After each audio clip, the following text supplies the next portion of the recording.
지금까지 이제 설명을 바탕으로 그럼 과학적인 사고는 도대체 어떻게 하는 걸까?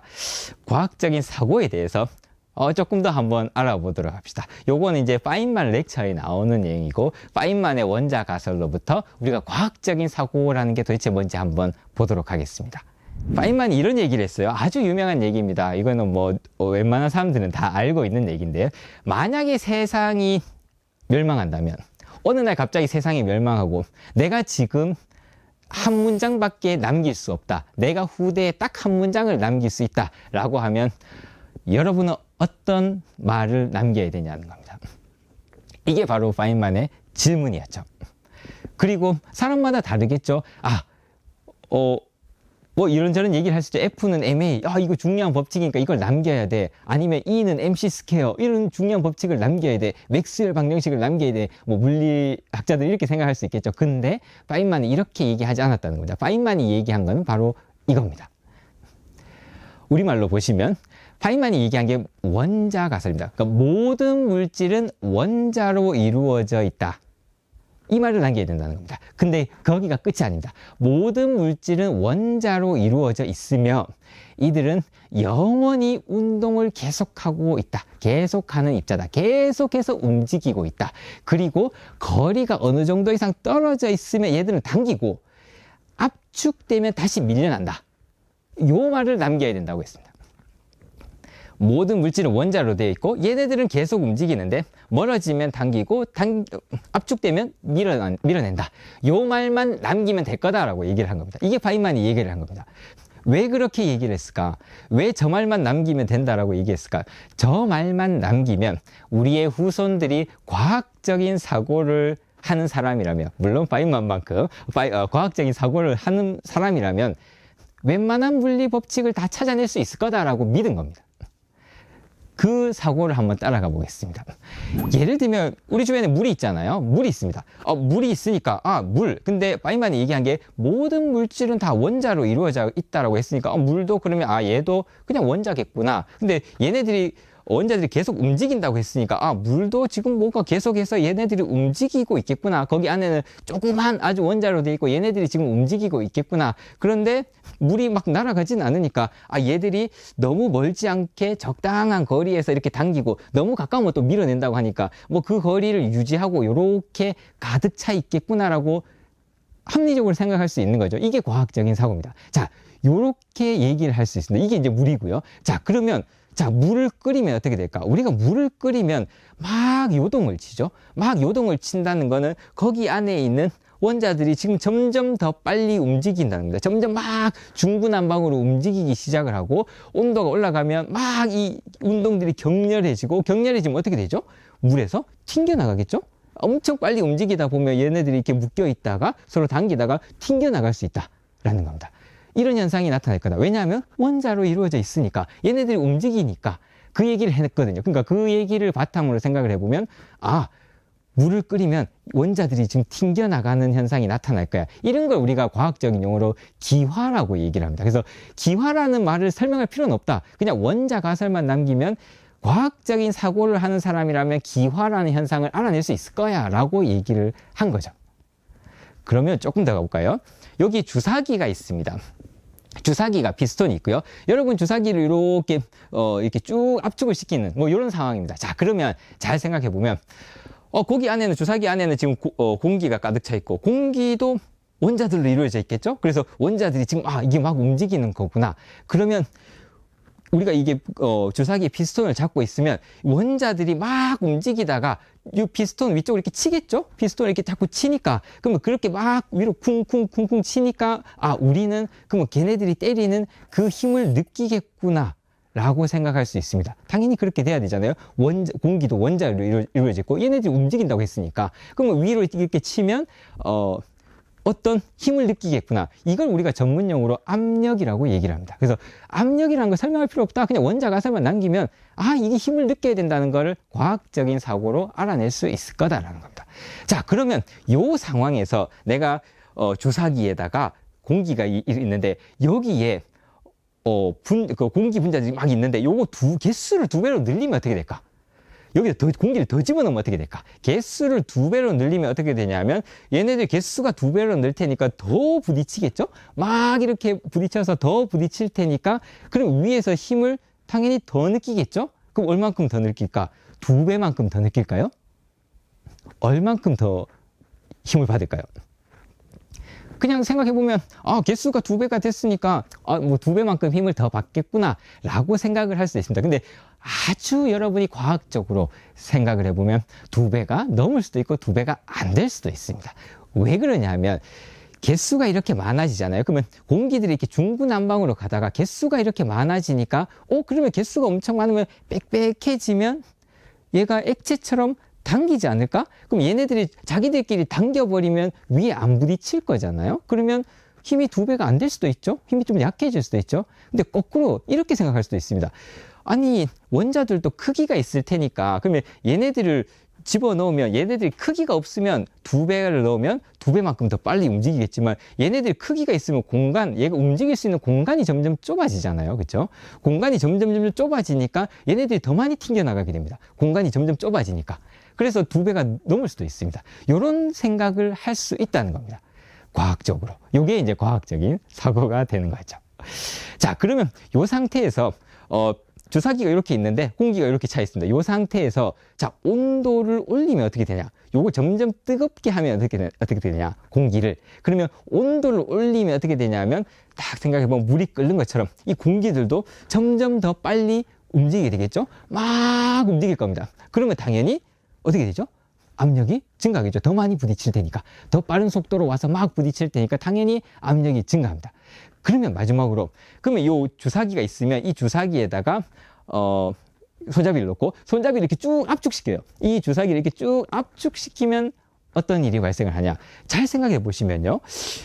공기들이 안에 있겠죠? 그럼 공기들이 와서 지금 위에 이렇게 막 부딪히는 걸 우리가 압력이라고 하는데 얘를 이렇게 눌러버리는 겁니다. 그러면 이 어떤 상황이냐면 이렇게 입자가 이렇게 쭉 와서 여기서 벽에 탁 맞고 탁 튕겨나갈 때 우리가 똑같은 속도로 튕겨나가겠죠. 근데 내가 여기 벽에 맞을 때 이 벽을 이렇게 훅 밀어버리면 나가는 속도는 더 빨라지잖아요.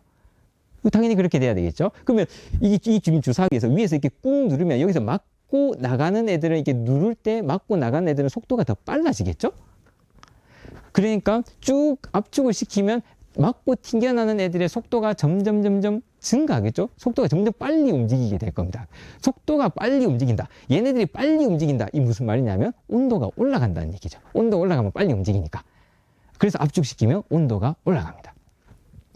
요런 내용들이 단 하나의 가정, 원자라는 걸로 세상 모든 만물은 원자로 구성되어 있고 걔네들이 계속 움직인다. 가까우면 밀어내고 멀면 당긴다. 요 말로부터 생각을 하면 이걸 찾아낼 수 있을 거다라는 겁니다. 이게 바로 연력학이죠. 여러분이 고등학교 때 배웠던 이상기체 방정식, 식으로 PV는 nRT 이런 걸 많이 배우셨을 겁니다.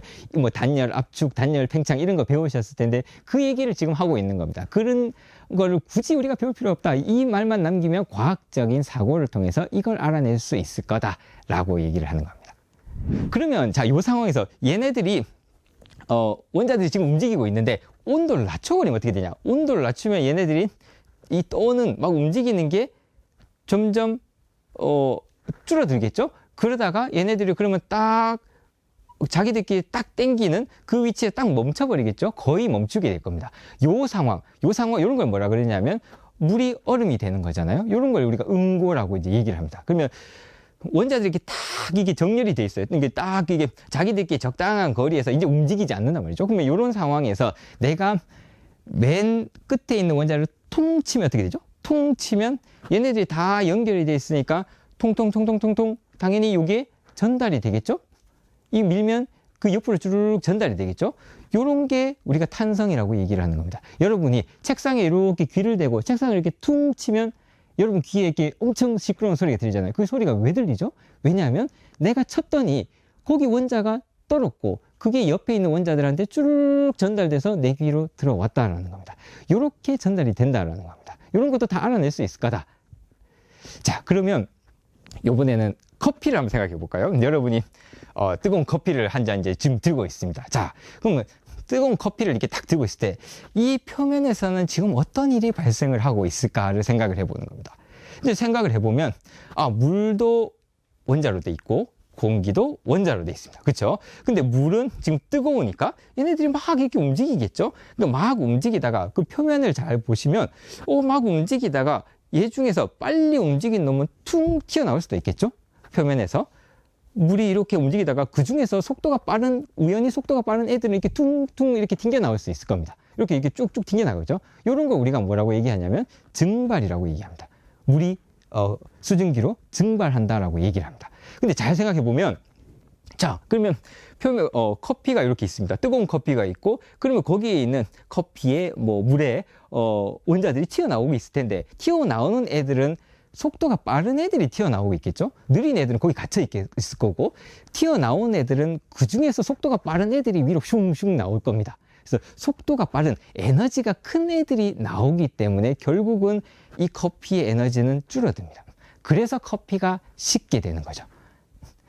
그러면 좀 더 잘 식게 하려면 어떻게 되냐? 후 불면 되죠. 위에 이렇게 후 불면 위에 있던 게 다 날아가고 밑에 있던 게 다시 나오죠. 그리고 조금 더 속도가 작은 것들도 나올 수 있는 환경이 되니까 막 튀어나오는 겁니다. 그러면 점점 커피가 식어간다라는 겁니다. 이런 식으로 이런 것도 생각을 할 수 있다라는 겁니다. 그러면 생각해보면 내가 이게 커피를 먹고 있지만 공기도 그럼 원자로 이루어져 있는데 그러면 이 공기에 있는 원자들도 물속으로 들어갈 수 있는 거 아닙니까? 얘네들도 막 빨리 움직이고 있는데 그럼 얘네들도 물속으로 들어갈 수 있는 거 아닙니까? 당연히 들어갈 수 있습니다. 커피가 있으면 당연히 공기에 있는 분자들이 이렇게 쑥쑥 들어갈 수 있습니다. 물에 이렇게 쑥쑥 들어가고요. 그래서 나중에 여러분 이제 사이다를 땅 따면 거기에 있던 공기가 쫙 나오잖아요. 그래서 물 속에도 당연히 공기가 존재한다는 겁니다. 당연히 존재할 수 있습니다. 그래서 당연히 이렇게 들어가는 거고 어느 정도 평형을 이루고 있겠죠. 네, 그런 상황이라는 겁니다. 그러니까 이런 얘기들을 다 원자 가설로부터 우리가 알아낼 수 있다는 겁니다. 자, 그러면 이제 마지막으로 불멍을 한번 생각해 보죠. 여러분이 그냥 장작이 이렇게 탁 타고 있는 그 불멍이라고 하잖아요. 그래서 그러니까 불을 딱 보면서 멍하니 있는 겁니다. 근데 생각을 하는 거죠. 저게 왜 타는 걸까? 지금 불이 타고 있는, 장작이 지금 타고 있는데 타면 얘가 제로 되잖아요. 이렇게 타고 나면 얘가 다 제가 되고 뭔가 이렇게 날아가는 것 같은데 뜨겁고 이게 도대체 어떤 현상이지? 라는 겁니다. 그래서 생각을 해보면 우리가 전문용어로 생각을 해보면 이 나무라는 거는 탄소로 이루어져 있고 탄소와 산소가 만나면 연소라는 현상이 일어난다, 불이 난다라고 알고 있잖아요. 근데 그거를 그렇게 그냥 연소라고 우리가 배우지 않고 그냥 생각을 하는 겁니다. 이 나무에는 분명히 어떤 원자가 있을 거고 공기 중에서도 어떤 원자가 있을 거야. 근데 그냥 얘네들이 나무끼리 친하고 공기끼리 친하면 아무 일이 발생하지 않는데 지금 뭔가 일이 일어나고 있으니까 얘네들이 만나는 걸 더 좋아하는가 보다. 그래서 나무에 있는 원자와 공기에 있는 원자가 만나는 걸 더 좋아하는 것보다. 그래서 만나는 걸 더 좋아한다. 이게 무슨 말이냐면 만나면 에너지가 낮아진다는 겁니다. 왜냐하면 우리가 과학에서 물리에서 얘기하는 거는 항상 이 세상은 에너지가 낮은 쪽으로 흘러가게 돼 있습니다. 여러분이 서 있으면 앉고 싶고 앉으면 눕고 싶잖아요. 왜냐하면 위치 에너지를 낮출 수 있으니까. 그래서 세상은 그런 식으로 흘러가는 겁니다. 그래서 여기 있는 어떤 원자와 나무에 있는 원자와 공기에 있는 원자가 만나면 에너지가 낮아진다는 겁니다. 그게 더 안정하니까 걔네들이 자꾸 그렇게 만나려고 하는 겁니다. 만나면 에너지가 낮아졌다. 그러면 그 에너지는 어디로 가야죠? 남은 에너지. 에너지가 낮아졌으니까 그만큼 줄어든 그 에너지는 어디로 나가는 거죠? 그게 우리한테 열로 오는 겁니다. 그래서 불이 나는 거죠. 요게 바로 연소라는 현상입니다. 그래서 이 연소라는 현상도 그냥 세상이 원자로 이루어져 있고 걔네들이 계속 움직이고 걔네들이 그냥 가까워지면 밀어내고 멀어지면 다시 당긴다. 요 얘기만 하면 어느 정도의 과학적인 사고를 통해서 이거 알아낼 수 있을 거다라고 얘기한 게 바로 그게 파인만이 저 원자 가설을 얘기한 이유입니다. 세상이 멸망하고 난 한 문장을 남겨야 되는데 저 말만 남겨놓으면 세상 사람들이 우리의 후대의 사람들이 과학적인 사고를 통해서 어느 정도의 토대를 쌓아 올릴 수 있을 거다라는 걸 얘기를 한 거죠. 그렇게 해서 보시면 파인만이 이거 얘기한 건 이겁니다. 모든 것은 원자로 이루어져 있다. 그리고 파인만 렉처에 보면 이렇게 얘기가 나옵니다. 이 사실만으로도 논리적인 사고를 통해서 흥미로운 결론들을 도출해낼 수 있다. 우리가 봤잖아요. 뭐 그러니까 기체가 어떻게 행동을 하는지, 연소가 어떻게 되는지, 증발이 어떻게 되는지, 기화, 응고 이런 걸 다 알아낼 수 있단 말이죠. 이 얼마나 간결하고 명쾌한 이론인가. 저 거대한 파도도 한 무더기의 원자로부터 나온 것이고 이 모든 생명체도 결국 한 무더기의 원자에 의해서 결정이 되는 겁니다. 그래서 원자는 사실 우리가 주기율표를 보면 100개밖에 안 되잖아요. 그 몇 개밖에 안 되는 그 원자로 어떻게 이렇게 다양한 세상을 창조할 수 있는 것인가. 이런 얘기를 이제 파인만이 하는 거죠. 그래서 결국은 저 원자로 이루어져 있다라는 그 얘기를 하면 세상을 우리가 어느 정도 이해할 수 있을 거다. 물리학이 얘기하고자 하는 거는 세상의 법칙, 세상을 설명하는 게 물리학이 하고자 하는 것이기 때문에 어느 정도 토대를 쌓을 수 있을 거다라고 파인만이 얘기를 한 겁니다. 그런데 아까 말씀드렸듯이 이 과학이라는 거, 여러분이 과학자가 되겠다라고 했을 때 가장 중요한 건 비판적인 사고입니다. 항상 반증 가능성을 생각을 해야 되고 비판적으로 사고를 해야 됩니다. 파인만이 저렇게 얘기를 했죠. 원자 가설로 웬만한 건 다 알아낼 수 있을 거야. 그러나 그건 파인만의 생각일 뿐이다 하는 겁니다. 여러분의 생각은 다를 수 있습니다. 그걸 계속해서 비판적으로 사고를 해야 됩니다. 파인만이 얘기를 한 게 그거죠. 원자를 이해를 하면, 원자가 어떻게 움직이는지 이해하면 세상이 어떻게 돌아가는지 이해할 수 있을 거다라고 얘기를 했습니다. 그런데 잘 생각해 보면 그렇지는 않습니다. 세상이. 우리가 물 분자 하나만 있으면 그게 물인지 얼음인지 어떻게 압니까? 그렇죠? 분자 하나만 있으면 알 수가 없습니다. 그리고 분자 하나만 있으면 거기서 생명을 정의할 수도 없고.